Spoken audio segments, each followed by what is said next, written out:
So, oh, there we go. Okay, Yep, I see me. cool. So it works. We're on live. So, hi Matthew, how have you been, dog? What's up, In man? this How are you? crazy ass world. Um, It is very crazy.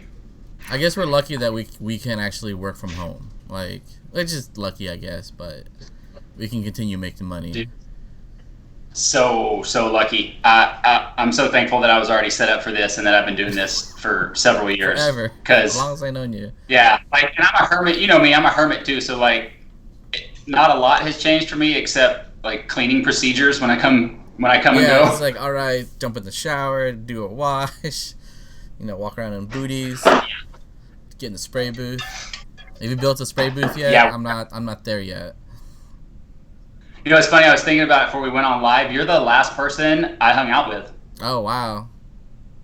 Yeah, right before I got the flu or whatever I had. Yeah, I got super sick in February. It knocked me out for quite a bit. Like it sucked.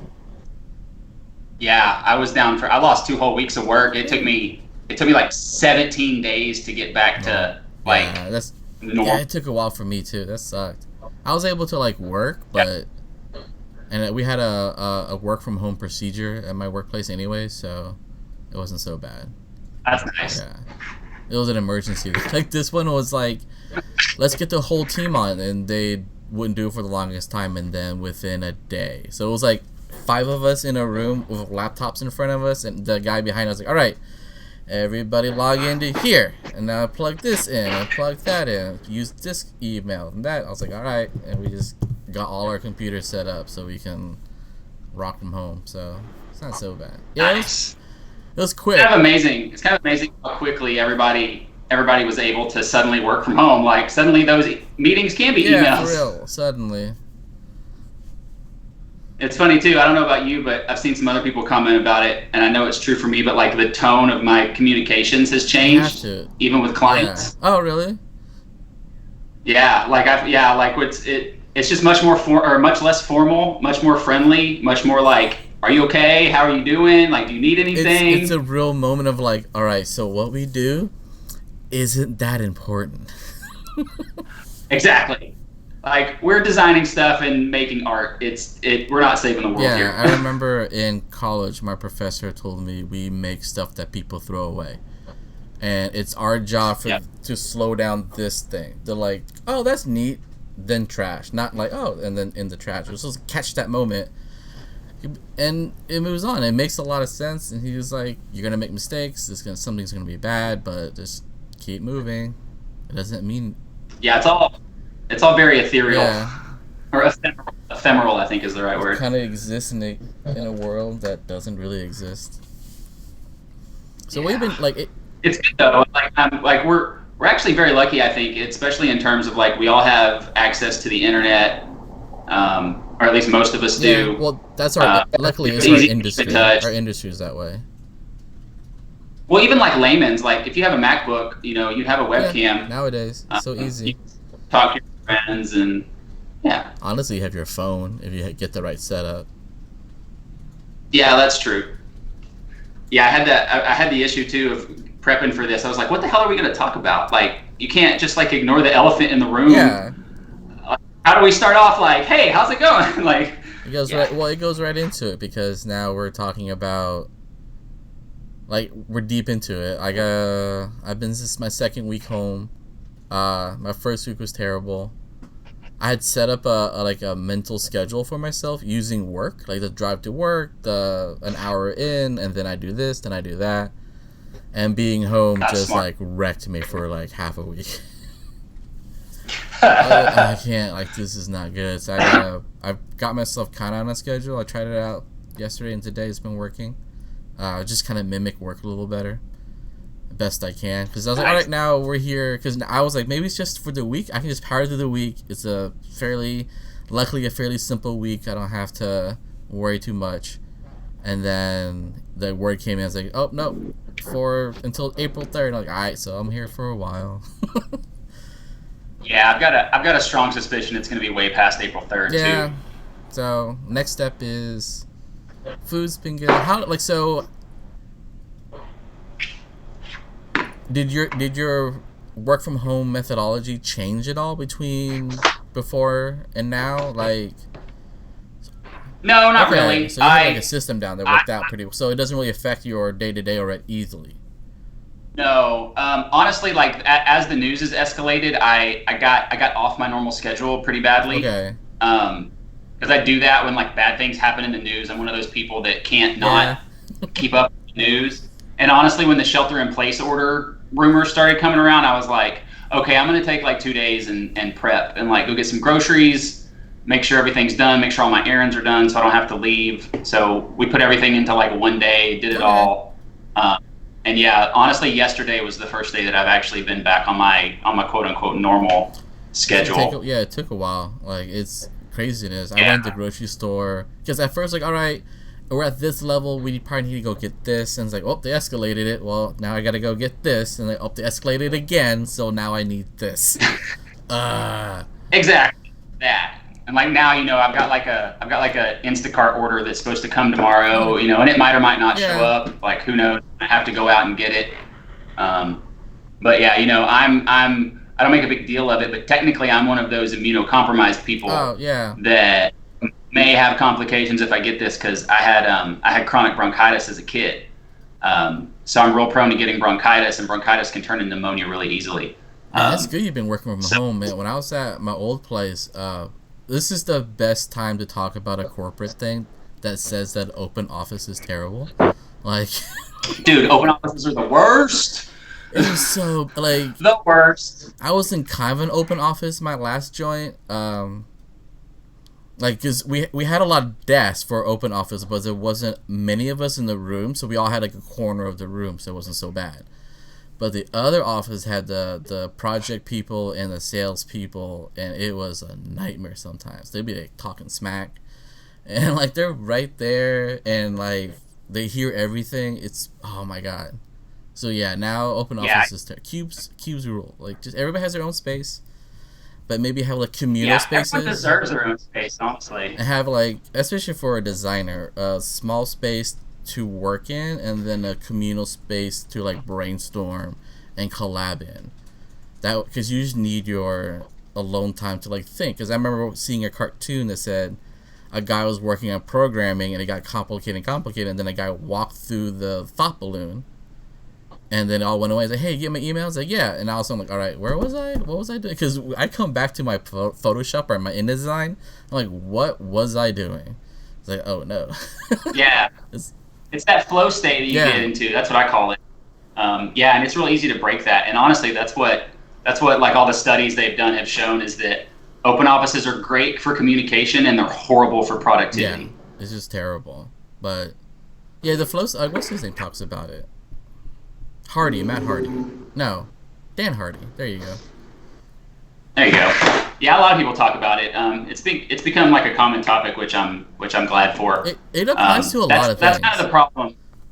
That's the problem I've been having is I've been having trouble getting into a flow state like the past week, just Yeah, because, like you said, you're a couple hours into work and then like the freaking Judge Clay Jenkins comes on and announces some new thing for Dallas County, and you're like, okay, wait, what? What do we need to do? Is everything cool? Do we need to go to the grocery store? you're good. Um, Like, to me right now, I yeah. think you're good. Like, you should Oh yeah. be, No, until you hear the I'm sirens, you should be constantly fine. I'm constantly stocked with like 3 months worth of supplies anyway, You should be so I fine. didn't have to get Yeah, much. you should Thankfully. be fine. But I think that helps because, yeah, the real world just interrupts. Honestly, even I my feel old place was like that too. Like, you hear people talk, it's like, oh my god, can you go away so I can work? Yeah, I do feel bad for my extrovert friends though. I know a lot of people are Yeah, struggling it's with difficult. like working from home and being stuck in their house. They can't go out. Yeah, And for me, I imagine it'd be like if I couldn't stay home. Like it's a big mental shift that you have to make, and it's going to be yep. stressful. Um, I had to yeah, go out the other day, and that's where I got those night photography from. I just set up the tripod, which I haven't done in a while, and just hit like, let's do a 10-second delay or a 10-second shutter and see what happens. It was kind of fun. yeah, they look Rather good. neat. It's it. You see those coming in from like a lot of cities too. They're like really pretty and also really creepy. Like I have a friend that's in New Orleans, and New Orleans is getting hit really bad right now, and they are just cleared out. Like all the bars are shut down. There's plywood on the windows, like a hurricane's coming. Yeah, there's no one in the streets. It's crazy. That's nutty. Yeah. Yeah, I think like for you is you're good. I try to like I gotta focus. I gotta work. I got an email to come in. I gotta work for the next hour uninterrupted. So. Yeah, I brought up my little article I wrote. I thought. Yeah, let's go over that. Like, talking about I was like, I've got it up, so when I run out of shit to talk about, I can look at it. And so yeah, that's the first thing I was going to talk about is having a routine when you're at home is important. Like you said, your normal work routine kind of suits you well at home. So I just gotta adapt. Yeah, like get up, get dressed, take a shower, have your coffee, whatever it is you would normally do before work. It really helps your brain kind of get into the zone of like, okay, I'm prepping for work. This is my new ritual. It's very Pavlovian. Like, you gotta think of it that way. Yeah, totally. Like mine is shoes. Oh, right on. Like I don't always necessarily get fully dressed. Like a lot of times I'll wear a nice shirt and like pajama pants, but if I have my shoes on, I'm ready to work. Work mode, yeah. That's work mode. Yeah, totally. And it's funny too because I even have like a pair of shoes I got that are just for the house, so they don't like. And this was before the virus crap hit, like just so they're not like filthy from walking around in like public places. Yeah. So I think that's super important, having a routine that you keep with. Tell people just get dressed like you're going to work. It makes you feel better. Wear the uniform for half a second. You know what it's like when you end up working in your pajamas for 3 days in a row. It's not good. Mind fuck. Like it misses your rhythm. Like especially for like us, we have to get in a mode for 2-3 hours at a time before we had to take a break, and it takes a while to get there. So yeah, I usually just hop right in. I jump right into a project right away. I was like, all right, let's open up InDesign. What I gotta do, and design something real quick. And then after that, I start getting to like coffee and drinks or medicine, stuff like that. Yeah, I'm real big on lists. Okay. Oh yeah, you do. I make work lists a lot because I talk about this too. Is like because personally I have OCD. I have like some mild OCD, and so like you got to be careful. Like don't get caught cleaning the kitchen and taking out the trash. Just make your work list and set you a timer or something for an hour or 2 hours and focus on work. And then when you take your break, go be OCD for a minute. Are you freeform with the list? It's like this is what I gotta do for the day, or is it like in order? It's usually in order. It's usually chronological. Because most of my stuff takes more than a day anyway. So yeah, I just do it in either like the order of importance or the order of like the deadline that it needs to get done. That's true too. So you're kind of flexible with it. It's funny, I just made one before I got on the call with you too. So it's like number 1 is illustrations. Number 2 is getting the store prepped for this weekend, which is important, but not as important as the paying work. Got some new work today, thankfully. Nice. That'll come probably next week. Yeah, I got a really great client that prepaid me for work that we haven't even talked about. He was like, I know how things are. He wanted some work, and I gave him a quote, and he basically paid me like 3 times the quote, and was like, "We'll get to it when we get to it." It's like, I'm glad I can help. I can see that. So that took a little stress off. Good. Which is kind of nice. When they had like a longer term project in mind. Yeah, and their company, check them out. Their name is, if you're watching this, shout out to Simple Loose Leaf Tea. They're a tea box subscription service that I do a lot of design and illustration work for. They're great guys. They're based out of Fayetteville, Arkansas. Cool. Yeah, they're good people. Thanks, Andrew. Yeah, we've been like our work can be done digitally, and like, but it comes to new things. So what hardware are you running? Are you on a desktop, a laptop? I'm on a desktop. I'm old school. I work off a PC because they're cheaper. So I have a MacBook for like, so I look the part when I have to go in for client meetings, but for the most part, I work off a desktop. I just got yourself. Get yourself a hardcore gaming laptop. You know what I mean? That like all the lights and bells and whistles and walking. Like, yeah. There you go. Those are nice. My problem is I have so many peripherals. It's hard to put them. It's hard to connect them all to like a MacBook because I've got like a webcam and a microphone Yeah. and two mice and a Cintiq. Um, yeah. My work one doesn't have USB ports. I was like, oh, god damn it.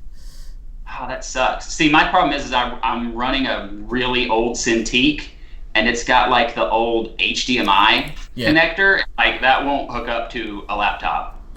You can make it work. I got these things to get hooked up. I have the 12UX, the mini one. Oh yeah. I got a G Tower, and so it took like 2 adapters to make it work. I'm out of ports because of it though.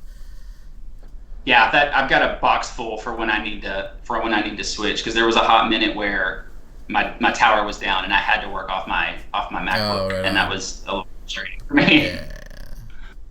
Plus, my tower is a lot more powerful than the MacBook. Like you can get a lot more bang for your buck if you like kind of build your own. Yeah, that's true. And I've been building my own since I was like in my teens. I think it's a good skill for designers to have to know their machines, like really know what they do Oh, and absolutely. what, especially for like when we started getting into like 3D stuff. I've been learning video work and editing, so I need a little more beefier than just doing emails. Yeah. Just in the term of the hardware. Honestly, the only reason I have a MacBook is because a lot of clients who I do UI and UX work want you to work in Sketch, and Sketch is Mac only. Oh, okay. Adobe has an alternative now. It's called XD, but they're still kind of playing catch up to Sketch. Okay. So that part of the industry just kind of dictated I had to have a MacBook. But it's coming. Do you like XD? I do like XD. I actually design an XD when I can, mainly because most of the devs I work with are also on PCs. Yeah, they are PC nerds. Yeah, so it's easier for them to open files and grab stuff and edit stuff if they need to. Because if you send someone on a PC a sketch file, like they can't open it. At all? You can't do anything with it. Nope. I think XD will import it, but not correctly. Yeah. It kind of glitches and does weird stuff. So yeah, it's just easier to build it in XD. Because then you can actually import XD files into Sketch too, and that works a lot better. So if someone has a Mac and they only have Sketch, yeah, it's like more backwards compatible. That's good. I'll have to look into that one. It's a weird little niche that they found with like app designers and developers, the Sketch guys. Okay, like the more the like the website menu style where you're like digging through stuff. Yeah, and like anything that I've done with apps, most everybody uses Sketch. It was real big at Bottle Rocket here. Like all of that's like they were switching from all their Adobe stuff to just Sketch. So I just kind of had to learn it. Right on. I'm glad it's come in handy. That happens. Yeah, I was lucky in my first job. I learned just InDesign. Honestly, I learned Photoshop because when I was a kid, I just had summers off in like 6th grade, 7th grade, and the machine I had Photoshop. So I was like, all right, let me learn how to paint, and then I painted in Photoshop, and from there I started learning how to do photo manips, and then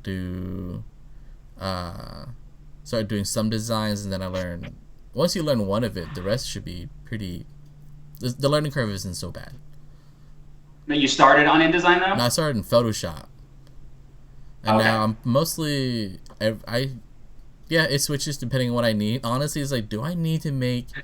What tools do I need to do for this project? Oh, it's only in this software. I'll do it that way. I'll use this software for it. Yeah, I feel that.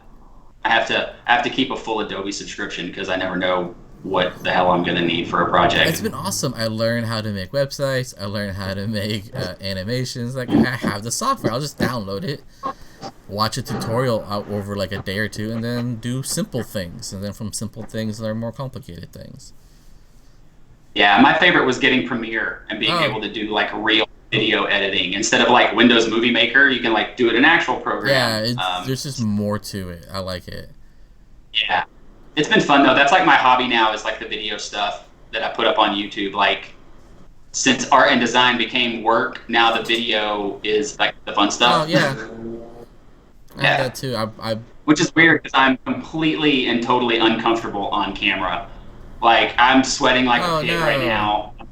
Like it's just some people can power through it and some people can't, and I just need like 20 minutes to warm up and sweat through my shirt, and then I'm good. Have you been doing any video calls at all? Like my team did like a video. Hey, how's everything going on No, Teams? I'm almost completely Oh, email. okay. Like typically with clients, we usually talk on the phone at first, and then it kind of moves to email, and that back and forth is usually pretty easy. Every once in a while, I'll do calls. Like I have a call actually tomorrow for like a design review, Okay. just because it's easier. It's easier to do a design review like live instead of trying to have someone talk you through an email about what they like and don't Yeah, like. at that point, it's pretty nuanced. Yeah, totally, totally. And that's one thing I noticed a lot of designers get in the habit of is they want to only use email, and it's not always the right tool for the job. Sometimes you just need like a 2-minute phone call, and you can skip like 4 emails with that 2-minute Yeah, phone but call. man, for us, sometimes it's like, yo, I need this in writing. If you're gonna That's true. make It's like this change, I need this in writing, bro. I always do call notes, and I just send No, call yeah, notes after meetings. I got in the habit of doing that working at agencies. It's just like you write it down in the moment, you get it all out, you don't have to think about it. It doesn't have to require a space in your memory yeah. down the Just road. throwing notes over and put it in writing somewhere. Yeah, yeah, that makes sense too. Yeah. Yeah, everybody's learning how to use our proofing software. It's been pretty like people kind of used it, and now it's like, all right, now you have to go use it. So you go use it. Is it Proof HQ? Yeah, what is it now? Oh, Workfront or something like that. yeah, that thing. Yeah, that's a beast. I've used that at a couple freelance gigs. They want you to go through that. Oh, It does a lot. It does.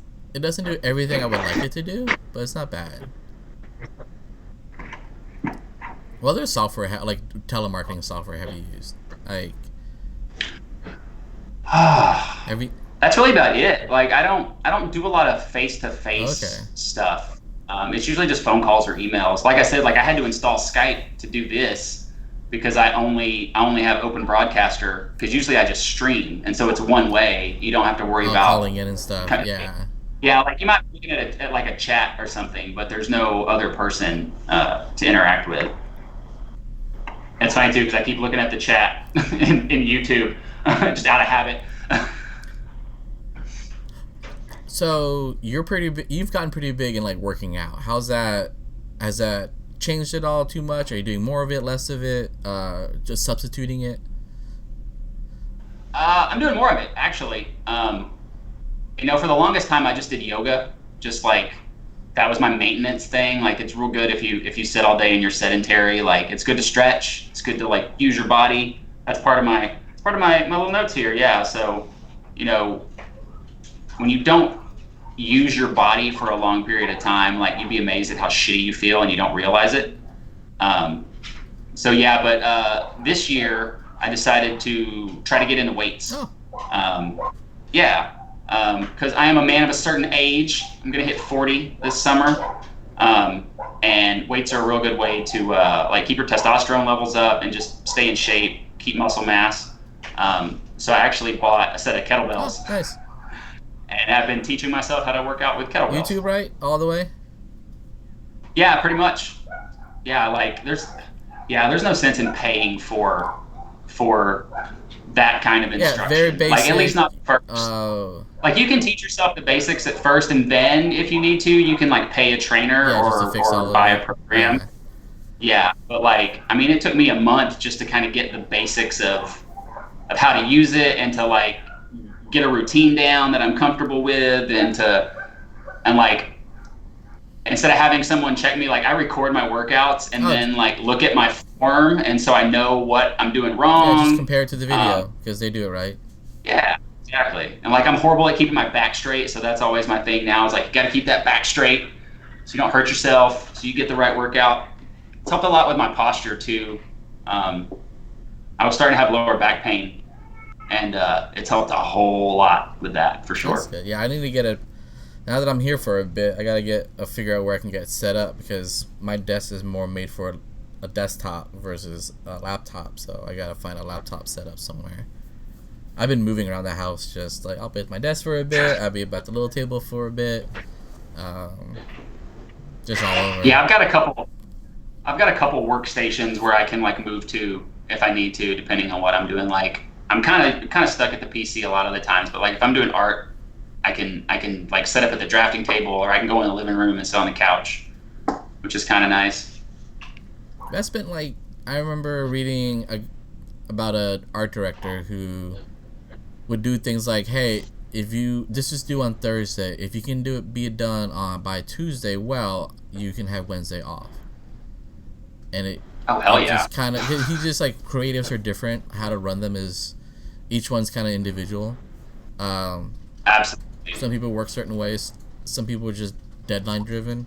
Just tell them this day. They'll get it in eventually, but it'll be in on time.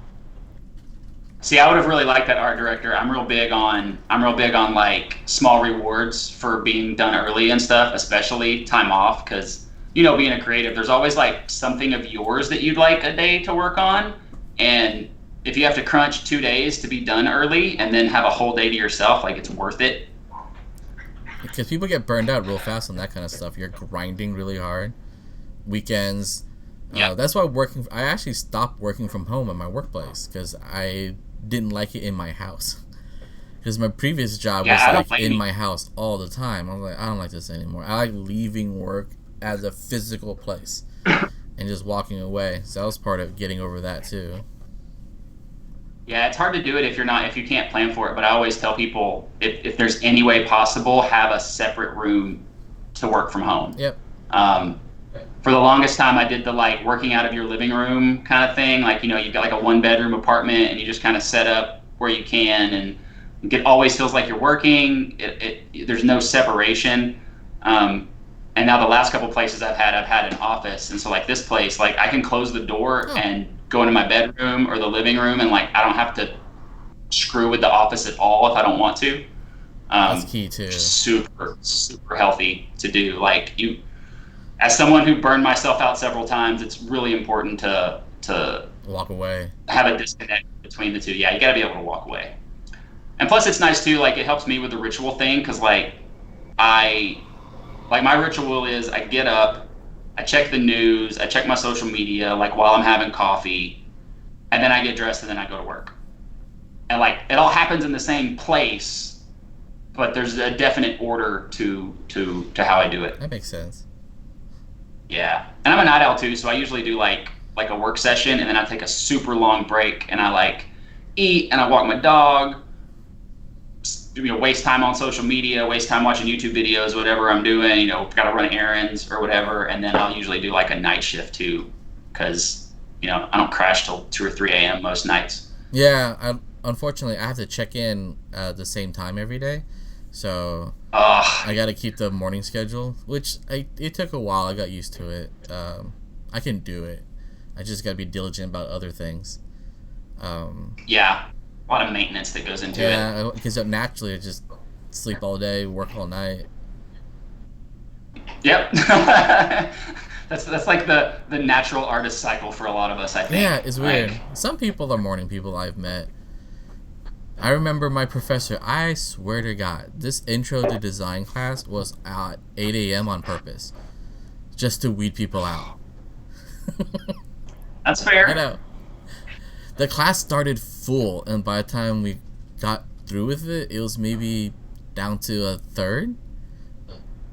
Wow. Yeah, it just cut a lot of people. Yeah. It was funny because he'll do these things where he'll talk about, like, here's the portfolio process. You get cut here, here, here, and here. And we go from this number to this number, and we can graduate around this number. And every time he did that, the next class period, people were missing. Like, oh. I would have been out the first week for sure. 8 a.m. start time, I can't do it. I can't do it. I started with 200 classmates, and I think I graduated with like 76. Yeah, I believe it. I believe it. There's definitely a lot more morning people than there are night people. Like there's a ratio there, and it definitely skews to early risers. I'm pretty sure I have this I'm pretty sure I have what they consider a sleep disorder, actually, because my entire life I can't do mornings. I've tried. I I have beat myself up. I have tried to get up, at 7, 8 a.m. every day, and my body just rebels. It literally, like, I get depressed, I get anxious, I get tired. And it's funny because I found a group of people that also have this, and it basically is like your circadian rhythm is shifted. Oh. And so like left to my own devices. So let me go back. If I try to do the early morning thing, I can do it for maybe a couple months, and then it really starts taking a toll on me. Like other things fall apart. I get depressed. I get anxious. Like I can't handle life.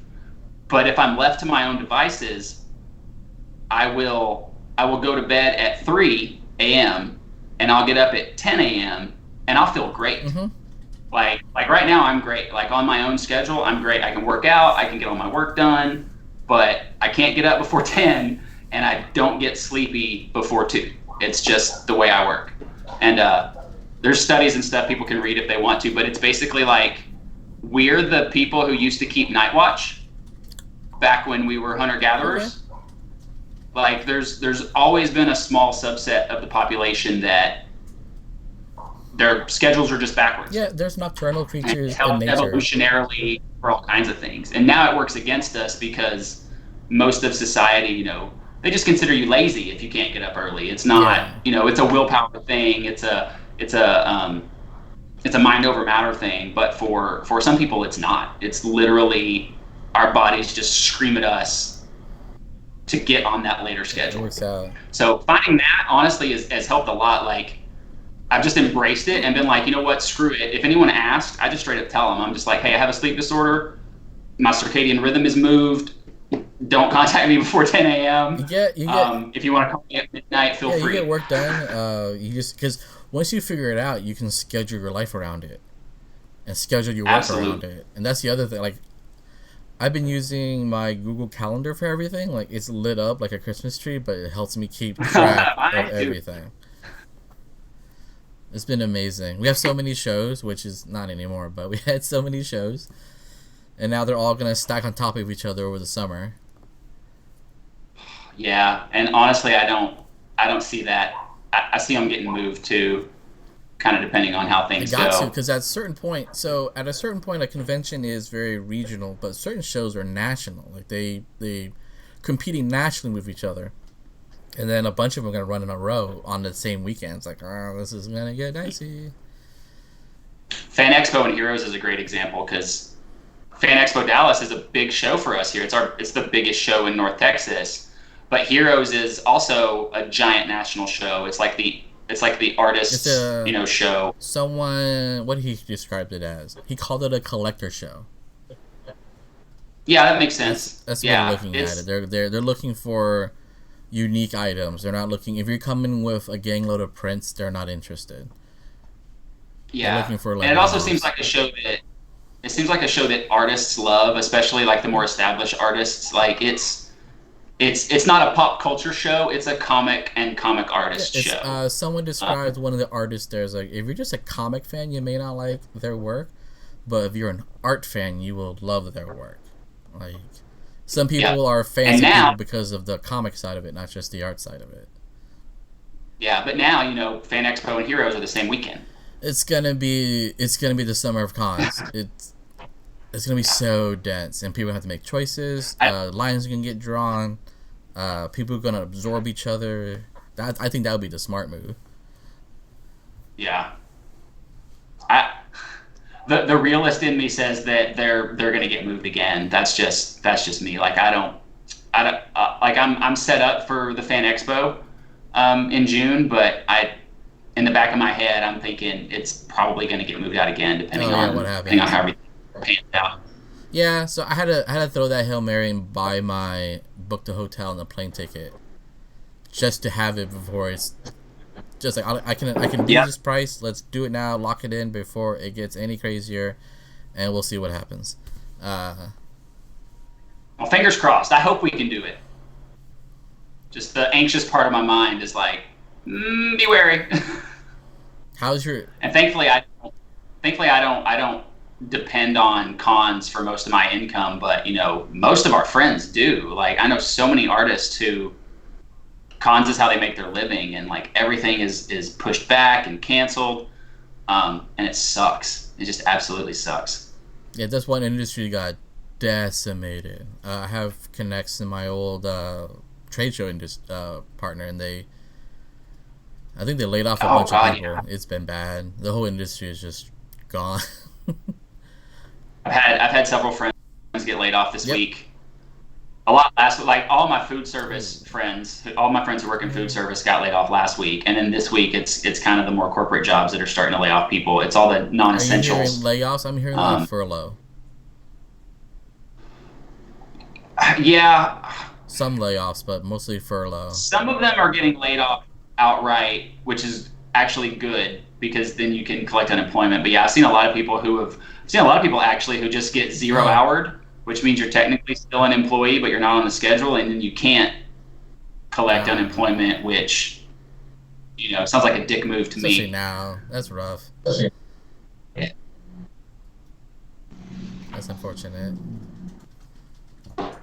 Yeah, it's rough times right now. A lot of people don't want to talk about it, but it is. We gotta get something happening. We need to take care of people, start giving people money. You gotta work it out. You know me, I'm a bleeding heart liberal, so I'm just like, just start cutting checks for everybody, man. It's all fake money. If we can bail out banks, we can bail out people. You just have to do it. This could get really bad.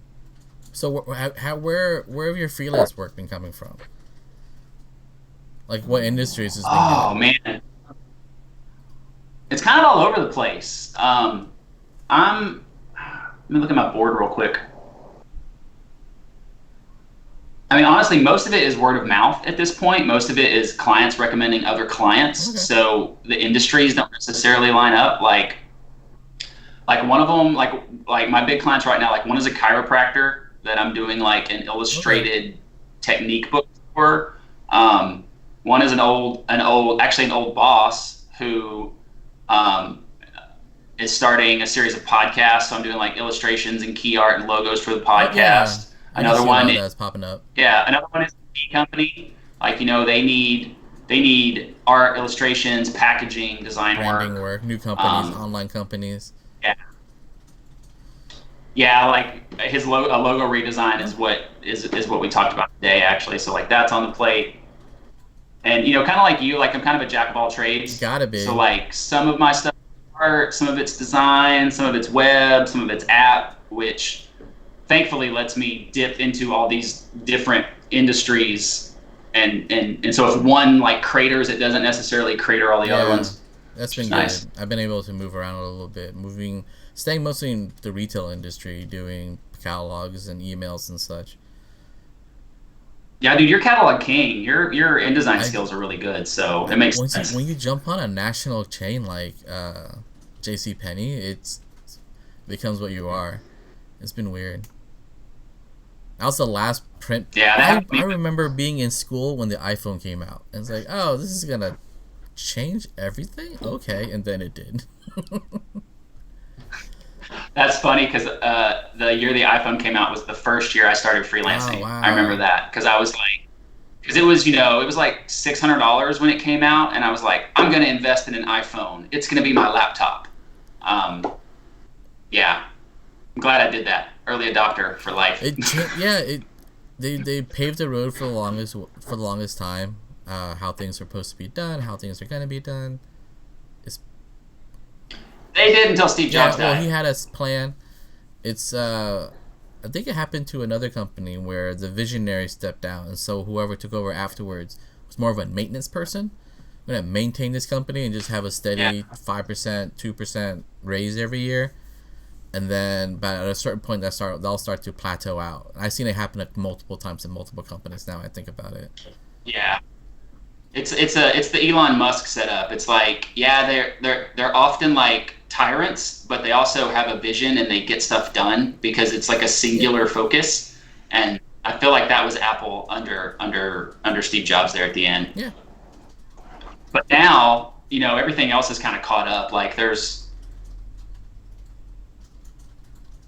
there's other phones that are as good, if not better, than iPhones now, especially software wise. Like Apple's hardware is amazing. They make like their engineering is great, but their software is starting Take to laps.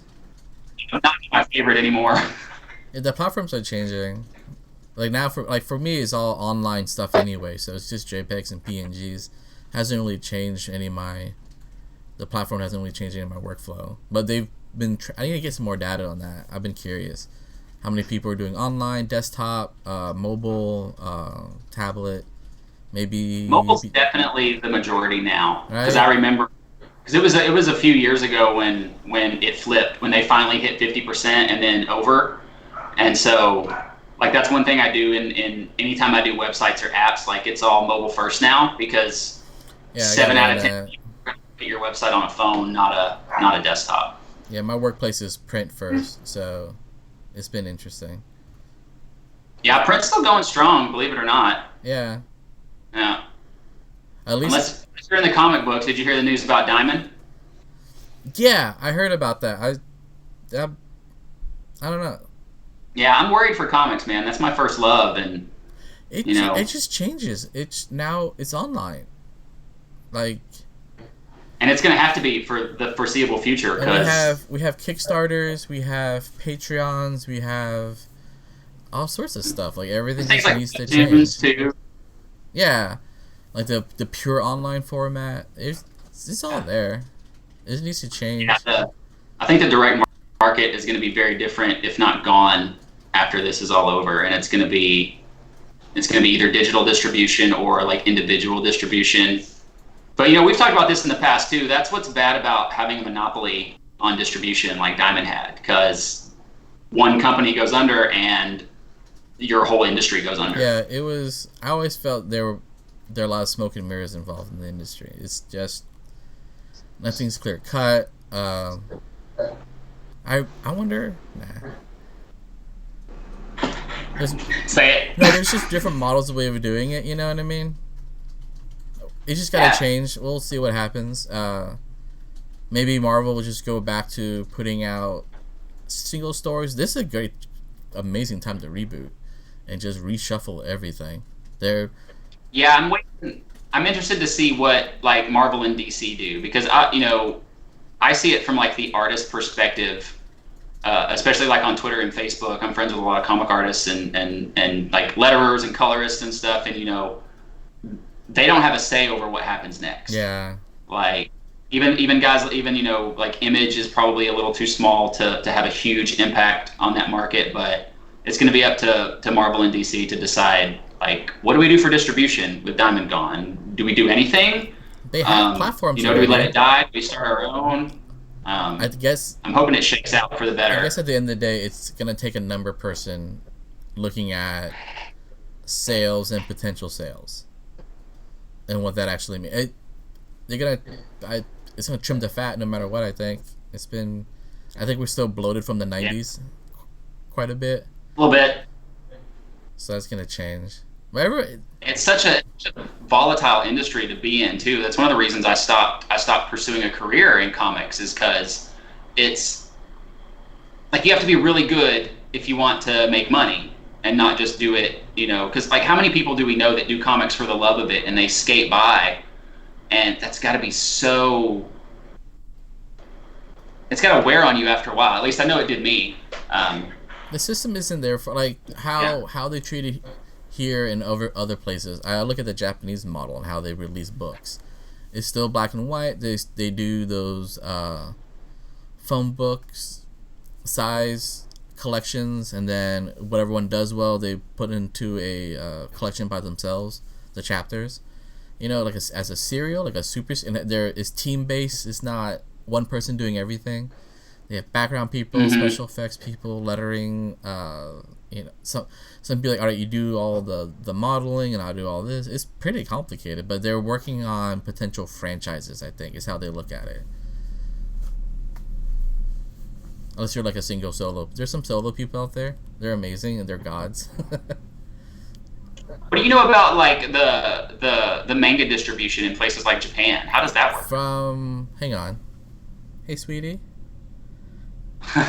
Manga distribution in Japan, is it the like Kodansha, and they put out those manga phone books with all the books in it, and those are pretty common, and they run all genres, so they do everything, and then from there they collect the popular ones into tankobons. But it's pretty. It's like a book publisher, right? They have content. They hire teams. Sometimes they match people up. I think they're like, we think this writer and this artist would be good together. I think if you read, what's that book, Bakuman? There's a manga about manga. It's exaggerated in certain areas, but I think it kind of hits all. That's where I need to start in. Yeah, it hits all the key points. I think that's the other thing with manga that does so well. It's multi-genre. It's not just one thing. There's some are just, they go back to the old just romance ones. Like when we had the war books and the romance books and the horror books and the sci-fi books back in the day. They're all these different genres, and they had multiple places in it, so it's not just superheroes or pulp stories. Yeah, that's kind of what we got left over from the '90s. I think is the trapping that it has to be a superhero book to be a comic book. Thankfully, companies like Image have really helped get rid of that. Like some of my favorite comics now are sci-fi comics, because I love sci-fi. That's like my jam, and so it's nice to have comics that are like hard sci-fi. I'm just looking at my shelf over here, Ruby's shelf over here, and it's just full of like little cute little indie books, and everything's not big and exaggerated. Some can be, but I think that's where the market went. It's so much easier to do print on demand. It's so much easier to find a side hustle on merchandising, printing your books, telling your story. You can do it online. There's places you can sell it now. It all works out. What I love about Kickstarter is like you can tell way more personal stories. You don't have to worry about it fitting into the superhero genre or any genre. Honestly, you just do whatever you want. Like, I think I buy more comics off of Kickstarter now than from actual comic shops. Oh, right on. Yeah. Ruby's always like, there's always a package because the door's like, what's that? Oh, it's my Kickstarter. Oh, okay. Yeah, I just got my Neverender from Devin. I'm looking forward to reading that soon. Yeah. So we're getting at 50 minutes. So let's plug what we're gonna bring to Fan Expo. Oh man, I was gonna bring a lot of stuff to Fan Expo, but it all fell through. What I was really looking forward to was I was gonna have another round of enamel pins. I was gonna have some Mandalorian based pins, but all the factories in China shut down. So hopefully they'll start kicking. They're just now starting to ramp up production. I actually talked to Jeremy today. I don't know if you know Jeremy Caldwell. Me and him. He's my go-to guy for the pin stuff. He's gonna be on Friday. Yeah, nice. Oh yeah, I saw that in the graphics. So, pretty much. It's insane. I started a YouTube show on accident. It's awesome. I love it. I'm trying to stream every day personally. So like this is my stream for today. I streamed yesterday too. What are you doing on Saturday over Fan Expo? What was it? I don't know. I'm considering doing a CouchCon and streaming but if you want to do something, we can totally do something. We can make we can figure it out this week. Something. But yeah, so you're. So my first thought literally was to like take this area behind me and just set up my table like I was at a con, and just point the webcam at me and be like. I was thinking about doing that in the studio, like setting up a table and just calling it YankeeCon for Ruby's business.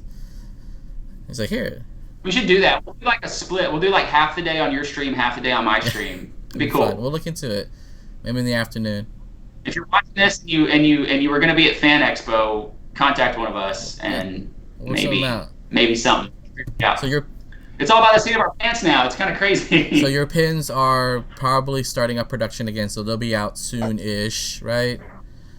Yeah, I think end of April now is when I'm supposed to get them. So I might do a pre-order this weekend. I'll have a couple new prints in the store this weekend too. Cool.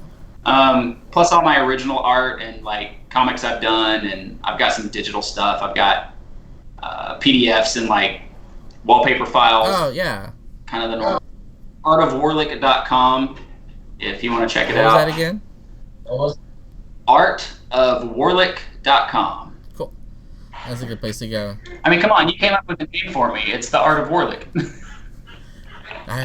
It's the best name ever. Well, you were lucky. Like, we all had weird last names. It all worked out. Yeah. You know what's hilarious is anytime I meet a new client, they're like, Art of Warlick, that's freaking genius. And I'm like, all props to Lon. It's one of those things where when you said it, I just like I felt dumb for not thinking of it already. Oh, right on. So honestly, it's helped with branding because I've had that now forever. So it's just become the thing. We'll have to talk about that another point. It's like, how far does your personal branding go? It gets weird sometimes. I tell people this all the time. My new thing is like, it doesn't really matter what your brand is. Just stop changing it. Yeah. Pick a brand and go with it. Like my new favorite thing now is anytime someone comes to me and they're like, I want a logo redesign. I'm like, no, you don't. Tell me why you want a logo redesign. Like, are you tired of it? Because your clients aren't tired of it. To them, it's comfortable and familiar, and to you, it's old. But yeah, so stick with your branding, folks. It helps. It helps over the years. Like I come to find just to stick to something. It takes a while though. I think, man, if I stuck to the branding I had when I was 14, it would be terrible. Well, yeah. But like, give it more than a year, you know, like let it sit for a while. It also helps too if people are looking for you online. Like if you change your brand a lot, search engines will devalue that. So they like longevity. They like things that have been around for a while. I wonder if we can go back, because I've gone to not really typing in a URL. I usually just type in a word or two and then let Google find me the website. Exactly. I want to go back to like bookmarks. I have a couple bookmarks, more work related. Yeah, it's funny how things change like that. I do the same thing. It's funny, like, you know, real talk. Like if I want to go to Facebook, I just hit F. Yeah. And it's like Facebook. Same with like Twitter, Gmail, just a G. So how about you? What were you going to be doing for Fan Expo? We were going to be selling stuff for Anime Yankee, the keychains, sponsored by this podcast. Nice. That was the plan so far. Rue's been taking pictures, putting them online at her, what's the thing called again? Mark Hardy? Yeah, mostly just my Instagram. Or the Instagram. Anime Yankee. They're hooked up to the fully automatic one. You'll see it in the profile. Nice. That was the main plan. It's been doing really well because there was a big Boku no Hero presence there. So that was the game plan. Nice. So you're just going to do the pins, the new art, and stuff like that? Yeah, pins, new art. I was gonna have 3 or 4 prints. I probably only have 3 now. The pins were the big thing, honestly, especially because that's kind of an investment on the money side. But yeah, it just didn't work out though, you know. And we knew a couple months ago that it wasn't going to work out because of how hard they got hit. Like there was like 2 weeks there where they were like, we're not coming to work, so we'll holler at you when we're back. Wow. Yeah, and honestly, like, what do you say? Yeah, at that point, it's like, that's where it is. Like they were going through what we're going through now. You can't really fault them for, like, the government says shut down, you shut down. I had an incident where the volcano in Reykjavik had grounded all the flights, so they couldn't fly anywhere, and the train they were going to had a strike going on, so the trains were down, and they were running out of budget, getting everybody around. I was like, oh shit. Yeah, even with the factories opening, their delivery times are still double what they used to be. Because like used to, they would be like, if you give us files, we'll have you product in 3 weeks. And now it's like a month and a half, maybe 2. It's gonna be a slow startup. The con season is gonna be the same way. It's gonna be a slow startup. I was actually surprised at their end of April estimate. So fingers crossed that works. But you know, if if it takes longer, it takes longer. I'm not gonna complain about it at this point. It's funny how like the volume gets turned up on certain things when these things happen, and like you said, like other things just become not as important anymore. That's the reality of it. It's like I'm not worried about waiting on product. I'm not worried about a lot of stuff that I was worried about a month ago. It is what it is. We gotta just ride it out. And there's so many of us, so it's gonna take a while. It's gonna take a long while. I'm hoping we get some kind of relief for people who are completely out of work, because like I'm super lucky that I still have clients. Like I feel really, really lucky.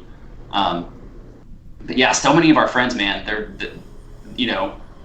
con artists, and I don't mean that in a bad way at all, but that's what they do. We need those live events. They go to a con like every other weekend, and that's their job. We need mass gatherings for that kind of industry. It's gone away. But we're trying. That's what these are for. I know people were missing out, so totally. We're adapting.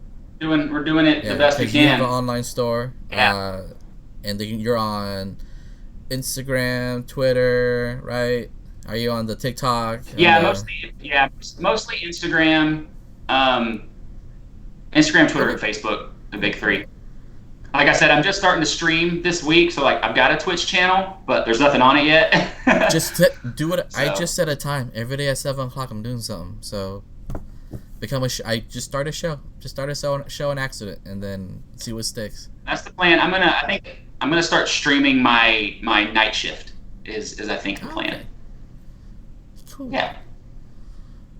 Because that way too, I can do like all the stuff I can't show publicly in the morning, and then the stuff I can show, I can put on stream later at the night. Because there's a lot of things I work on where the clients are like, yeah, I don't want anybody to see it until I see it, which is totally understandable. Makes the most sense. A lot of NDAs out there. A lot of NDAs. Was there any other tips or tricks you wanted to go over real quick at the end? Anything we missed out on, you think, that's important? No, we're good, I think. I don't know if you're an artist watching this, just keep those rituals up. Get healthy, eat well, drink water, you're a plant. Eat well, exercise, take breaks. Know that it's going to take you a couple weeks to set into a schedule anyway. Like, you're going to feel weird, you're going to be anxious. Like, working out's good for that anxiety, get that energy out, especially since we're all cooped up inside, at least here in Dallas County, we're like sheltering in place for the next 2 or 3 weeks. So, we're not even supposed to leave the house except to like get groceries or walk your dog. Cool. That's about it. Excellent. So we'll see you. And then tune in this weekend when we do whatever we're doing. Doing something on this weekend. Doing something. Figure it out. Take care. Bye-bye. Peace.